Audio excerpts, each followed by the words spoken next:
В доме 57-го года постройки по проспекту Ленина, 27 в Якутске появилась угроза обрушения.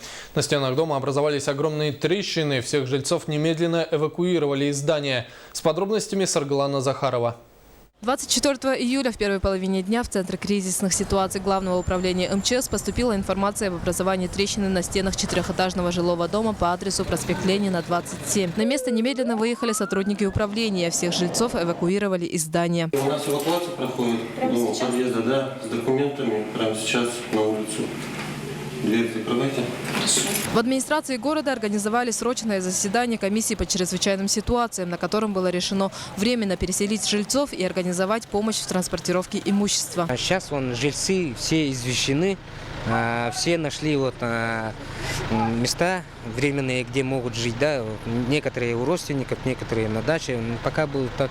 По словам жильцов, дом находится в аварийном состоянии еще с 90-х годов. Аналогичная ситуация произошла в 98 году. Тогда жильцов также эвакуировали. Однако аварийным дом признали лишь на словах. Аналогично.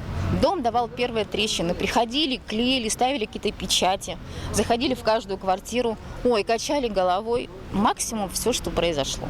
Жильцы неоднократно обращались в хозяйствующие органы, но до сих пор никаких мер не предпринималось. Теперь, после очередной трещины, люди еле сдерживают эмоции. Писали в разные инстанции, жаловались, что дом аварийный, нужно предпринимать меры, нужно проводить капитальный ремонт, но никакие меры не предпринимались. Но в этом году, особенно начиная с весны 2015 года, пошла трещина по этой части.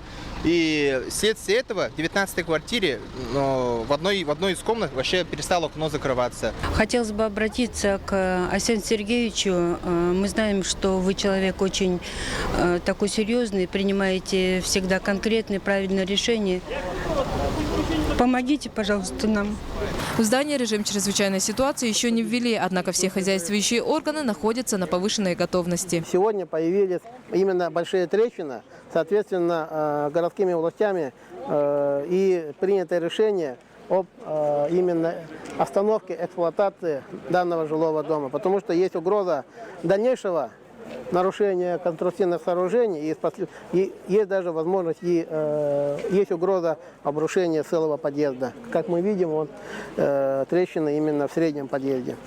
Сейчас на всех трещинах, которые покрыли дом не только со стороны двора, но и с улицы, установили контрольные датчики. Они помогут понять, идет ли дальнейшее разрушение. А пока всем жильцам пришлось выехать из квартир на неопределенный срок. Саргалана Захарова, Иван Семенов, НВК Саха, Якутск.